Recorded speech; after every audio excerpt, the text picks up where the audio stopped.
Assalamualaikum warahmatullahi wabarakatuh. Perkenalkan, nama saya Tina Handayani, NPM 19754030, Program Studi Agribisnis Pangan, mata kuliah Ekonomi Sumber Daya Pertanian. Di sini saya akan menjelaskan tentang barang publik, eksternalitas, dan hak kepemilikan. Yang pertama, pengertian barang publik.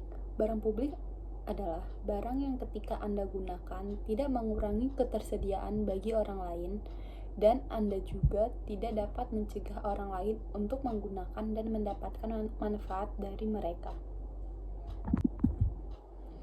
Pemerintah menyediakan barang publik untuk kesejahteraan atau memberikan manfaat bagi semua warga negara. Mereka tersedia umum untuk tidak diperuntukkan khusus untuk kelompok masyarakat tertentu. Ketika seorang individu menggunakannya, itu tidak menghentikan orang lain untuk mendapatkan manfaat yang sama.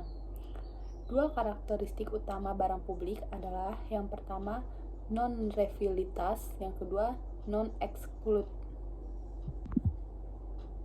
Contoh barang publik yang pertama, lampu jalan. Baik pengendara maupun warga sekitar mendapatkan manfaat dari cahaya lampu jalan. Warga mungkin iuran untuk membeli dan menyediakan lampu tersebut. Begitu juga pengendara mobil atau sepeda motor yang melewati jalan tersebut dapat menikmatinya tanpa harus membayar iuran.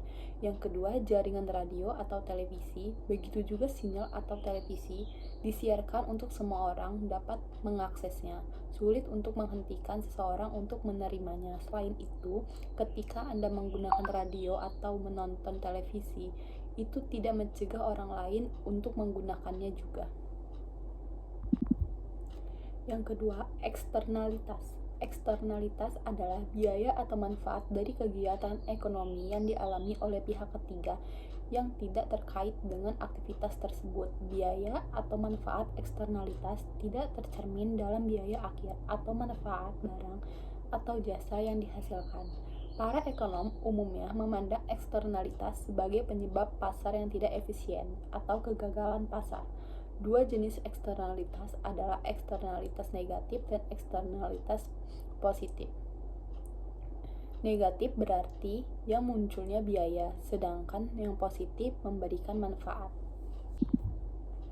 Contoh eksternalitas yang pertama, pembangunan infrastruktur, pembangunan jalan dan jaringan transportasi lainnya bermanfaat bagi mobilitas barang dan orang. Tidak hanya itu, agen real estate juga mendapatkan keuntungan. Harga real estate naik karena pembangunan membuat aksesibilitas yang lebih baik. Agen real memperoleh komisi yang lebih tinggi. Yang kedua, pendidikan dan pelatihan. Perbaikan sistem pendidikan dan pelatihan tidak hanya bermanfaat pekerja dan perusahaan, tetapi itu juga bermanfaat bagi perekonomian secara keseluruhan. Dengan pendidikan dan pelatihan yang lebih baik, pekerja mendapat gaji yang lebih tinggi dan perusahaan dapat meningkatkan produktivitas bagi perekonomian. Itu merangsang pertumbuhan ekonomi, penurunan tingkat pengangguran, peningkatan pendapatan masyarakat, barang lebih murah dan bervariasi, dan berkurangnya angka kesejahteraan. Yang ketiga, hak kepemilikan. Hak kepemilikan adalah abandemen, yaitu hak untuk mendapatkan kepemilikannya tanpa harus mengajukan klaim, khususnya jika terjadi pailit atau kebangkrutan.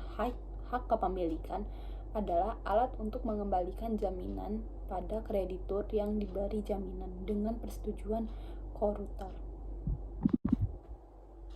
Contoh hak kepemilikan yang pertama, sertifikat hak milik. SHM adalah barang bukti kepemilikan tertinggi atau terkuat atas suatu lahan atau tanah tanpa batasan waktu tertentu. SHM merupakan dokumen otentik yang paling penting dan kuat berdasarkan hukum. Yang kedua, SHMS, sertifikat hak milik atas satuan rumah susun, atau kerap disebut juga sebagai street title, adalah dokumen yang diberikan kepada pemegang hak atas rumah susun. Sekian penjelasan dari saya akhiri. Wassalamualaikum warahmatullahi wabarakatuh.